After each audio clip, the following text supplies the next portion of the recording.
ஏன் கத்தோலிக்க வேதாகமம் மற்ற கிறிஸ்தவர்களின் வேதாகமத்தை காட்டிலும் பெரிதாக இருக்கிறது என்று உங்களுக்கு என்றாவது சந்தேகம் எழுந்ததுண்டா? அதற்கு இப்பதிவில் விடையை காணலாம். ஆம், கத்தோலிக்கரின் வேதம் மற்ற கிறிஸ்தவர்களின் வேதத்தை விட 7 புத்தகம் அதிகமாய் கொண்டது. அவையாவன தோபித், யூடித், சாலமோனின் ஞானங்கள், பிரசங்கிகள், பாருக், 1 மக்கபேயர், 2 மக்கபேயர் மற்றும் எஸ்தர் மற்றும் தானியேல் புஸ்தகத்தில் கூடுதலாக சேர்க்கப்பட்டவை. இவை நமது பழைய ஏற்பாட்டின் கடைசி புத்தகமாகிய மல்கியாவிற்கும் இயேசு கிறிஸ்துவின் காலத்திற்கும் இடையில் எழுதப்பட்ட புத்தகங்கள். கிரேக்க மொழியில் எழுதப்பட்ட இந்த புத்தகங்கள் கத்தோலிக்கரின் பழைய ஏற்பாட்டு பகுதியில் இணைக்கப்பட்டுள்ளது. இவற்றை கத்தோலிக்கர்கள் டுயட்ரோ கனோனிக்கல், அதாவது இணை திருமறை நூல்கள் என்று அழைக்கின்றனர். மற்ற கிறிஸ்தவர்கள் இவற்றை அப்போக்ரிஃபா, அதாவது உறுதியற்ற சான்று கொண்ட புத்தகங்கள் என்று அழைக்கின்றனர்.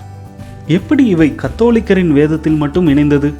இந்த பதிலை அடைவதற்கு நாம் 2 காரியங்களை அடிப்படையாக அறிய வேண்டும். முதலாவதாக, யூதர்களின் வேதமாகிய டானக். இது எபிரேய மொழியில் எழுதப்பட்டது. இன்று வரை யூதர்கள் இந்த டானக்கை தான் தங்கள் வேதமாக கருதுகின்றனர். இது நம் பழைய ஏற்பாட்டின் உள்ளடக்கங்களை பெற்றது. இது 24 புத்தகங்களால் ஆனது. நம் பழைய ஏற்பாட்டை ஒத்தது என்றால் இதில் 39 புத்தகங்கள் அல்லவா இருக்க வேண்டும் என்ற கேள்வி அடிப்படையாக எழும். அது எப்படி என்று பார்ப்போம். அவர்கள் சிறிய தீர்க்க தரிசன புஸ்தகங்களை ஒரே புஸ்தகமாக கருதினர். 1 மற்றும் 2 சாமுவேலை ஒரே புத்தகமாகவும், 1 மற்றும் 2 ராஜாக்களை ஒரே புஸ்தகமாகவும், 1 மற்றும் 2 நாளாகமத்தை ஒரே புஸ்தகமாகவும், எஸ்ரா மற்றும் நெகேமியாவை ஒரே புத்தகமாகவும் கருதினர். இப்படியே அவர்களின் வேதம் நம் பழைய ஏற்பாட்டிற்கு ஒத்திருந்தது. இரண்டாவதாக, நாம் அடிப்படையாக அறிய வேண்டியது செப்டுவஜின்ட் என்ற யூத வேதம். யூத வேதமா? யூதர்களுக்கு 2 வேதமா என்ற கேள்வி வரலாம். தொடர்ந்து கவனியுங்கள். கிமு 3ஆம் நூற்றாண்டில் கிரேக்க ரோம பேரரசு மத்திய கிழக்கு பகுதிகளில் பெரிதும் பரவியிருந்தது. இதில் அநேக புலம்பெயர்ந்த யூதர்கள் இருந்தனர். இவர்களில் பெரும்பான்மையானோர் எபிரேயம் அறியாத கிரேக்க யூதர்கள். இவர்களின் பயன்பாட்டிற்காக டானக்கை கிரேக்கத்தில் மொழிபெயர்ப்பது அவசியமானது. எபிரேயத்தில் உள்ள யூத வேதத்தை கிரேக்கத்திற்கு வல்லுநர்களை கொண்டு மொழிபெயர்க்கிறார்கள். இந்த கிரேக்க மொழியில் உள்ள யூத வேதம் செப்டுவஜின்ட் என்று அழைக்கப்பட்டது. இந்த மொழிபெயர்ப்பு வேலை கிமு 3ஆம் நூற்றாண்டில் தொடங்கி கிமு 1ஆம் நூற்றாண்டில் முடிகிறது. இது கிரேக்கம் பேசும் யூதர்களின் வேதமாக அமைந்தது. மொழிபெயர்க்கப்பட்ட பின்பு இதன் பிரதிகள் கிரேக்கம் பேசும் அனைத்து இடங்களிலும் உருவாக்கப்படுகின்றன. இந்த செப்டுவஜின்ட்டின் முந்தைய பிரதிகள் நம் பழைய ஏற்பாட்டை ஒத்தே அமைந்தது. பின்னர் அலெக்சாந்திரியா பட்டணத்தில் உருவான சில பிரதிகளில் மேலே கண்ட அப்போக்ரிஃபா புஸ்தகங்கள் இருப்பதை காண்கிறோம். இதை இணைத்தவர்கள் அலெக்சாந்திரியா பட்டணத்து யூதர்கள். இது செப்டுவஜின்ட்டில் இருந்தாலும் இன்று வரை யூதர்கள் இதை தங்கள் வேதத்தில் இணைக்கவில்லை, அதற்கு இணையாகவும் கருதவில்லை. எனவே ரோமன் கத்தோலிக்கர்கள் செப்டுவஜின்ட்டை அடிப்படையாக வைத்தும் மற்ற கிறிஸ்தவர்கள் டானக்கை அடிப்படையாக வைத்தும் தங்கள் பழைய ஏற்பாட்டை வகுத்துள்ளனர். இந்த அமைப்பிற்கு புரொட்டஸ்டன்ட் கிறிஸ்தவர்களும் ரோமன் கத்தோலிக்க கிறிஸ்தவர்களும் வைக்கும் வாதத்தையும் எதிர்வாதத்தையும் காண்போம். முதலாவதாக, கத்தோலிக்கர்கள் வைக்கும் வாதம், இயேசு வாழ்ந்த காலத்தில் யூதர்கள் பயன்படுத்திய வேதம் செப்டுவஜின்ட் என்பதால் அப்போக்ரிஃபாவை ஏற்றுள்ளதாக கூறுகின்றனர். இதற்கு புரொட்டஸ்டன்ட்கள் கூறும் பதில் வாதம் என்னவென்றால், உண்மைதான், இயேசு கிறிஸ்து காலத்தில் அவர்கள் பயன்படுத்தியது செப்டுவஜின்ட் பதிப்பு தான். ஆனால் அனைத்து செப்டுவஜின்ட் பதிப்புகளும் அப்போக்ரிஃபா புஸ்தகங்களை கொண்டதல்ல. இன்றும் நமக்கு கிடைத்த அநேக செப்டுவஜின்ட் தோல் சுருள்களில் இந்த அப்போக்ரிஃபா புஸ்தகங்கள் இல்லாததை சுற்றி காட்டுகின்றனர். மேலும் இயேசுவோ புதிய ஏற்பாட்டு அப்போஸ்தலர்களோ பழைய ஏற்பாட்டை அநேக இடங்களில் மேற்கோள் காட்டினாலும் ஒருபோதும் அப்போக்ரிஃபா புஸ்தகங்களை மேற்கோள் காட்டவில்லை.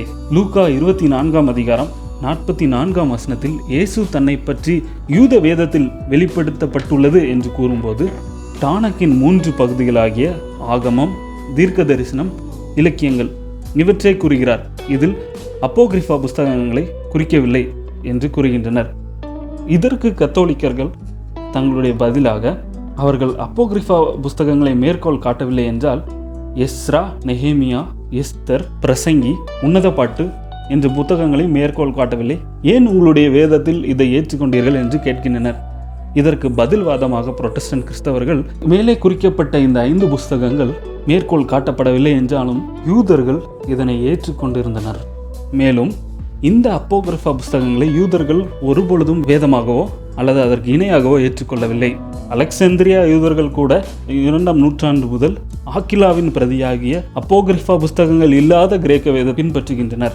மேலும் இயேசுவின் சமகாலத்தில் வாழ்ந்த பிலோ என்ற யூத தத்துவவாதியும் ஜோசபஸ் என்ற சரித்திர அறிஞரும் யூத வேதத்தை பற்றி குறிக்கும்போது இந்த அப்போகிரிஃபா புஸ்தகங்களை வேதமாக குறிக்காமல் சரித்திர புஸ்தகமாக குறிக்கின்றனர். அவர்களுடைய எழுத்துக்களில் வேதமாக குறிக்கப்பட்டது யூத வேதமாகிய டானக் மட்டுமே.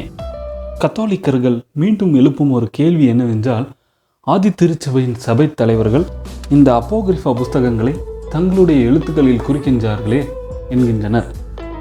இதற்கு பதிலாக புரொட்டஸ்டன்ட் கிறிஸ்தவர்கள் ஆதி திருச்சபையின் சபை தலைவர்கள் இந்த அப்போகிரிஃபா புஸ்தகங்களை தவிர சில மத சார்பற்ற சில செயல்களையும் இலக்கியங்களையும் தங்களுடைய எழுத்தில் குறிக்கின்றனரே, ஏன் அவற்றை உங்களுடைய அப்போகிரிஃபாவுடன் சேர்த்து வேதத்தில் இணைக்கவில்லை என்று கேட்கின்றனர். அதே போல முதல் 4 நூற்றாண்டு ஆதி திருச்சபையின் கவுன்சில்கள் இதை ஒருபோதும் வேதமாக அறிவிக்கவில்லை.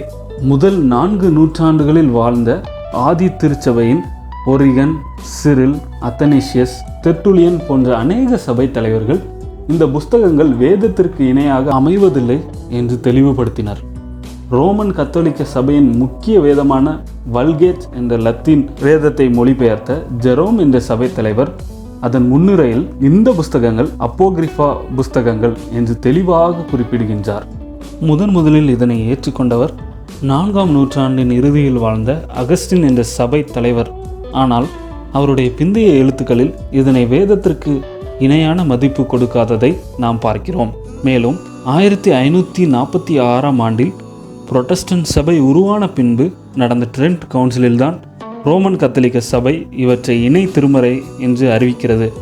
இதற்கு முன்பு இவை திருமறையாக அங்கீகரிக்கப்படவில்லை. இந்த அப்போகிரிஃபா புஸ்தகத்தில்தான் மரித்தவர்களுக்காக ஜெபம் செய்வது, பரிசுத்தவான்களை கொண்டு ஜெபங்களை ஏறெடுப்பது போன்ற சித்தாந்த தவறுகள் இருப்பதை அவர்கள் சுட்டி காட்டுகின்றனர். இப்படிப்பட்ட வாதங்களை புரொட்டஸ்டன்ட் கிறிஸ்தவர்கள் முன்வைக்கின்றனர். இதில் ஆச்சரியமான தகவல் என்னவென்றால், சில கிறிஸ்தவ திருச்சபைகள் இந்த 7 புஸ்தகத்தை தவிர மேலும் சில புஸ்தகங்களை தங்கள் வேதத்தில் இணைத்துள்ளனர்.